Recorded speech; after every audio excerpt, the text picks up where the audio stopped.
எப்படிப்பா உமக்கு நன்றி சொல்லுவேன், சொல்ல வார்த்தையே இல்ல.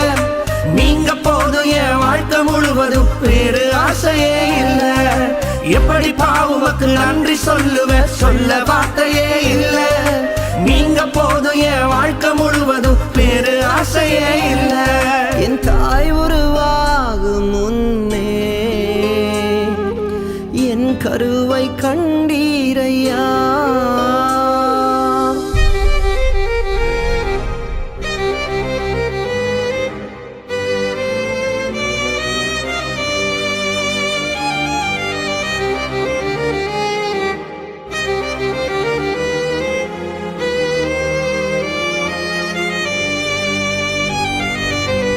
எலும்புகள் உருவாகல, நரம்புகள் உருவாகல, தசைகள் உருவாகல, தரிசனம் உருவான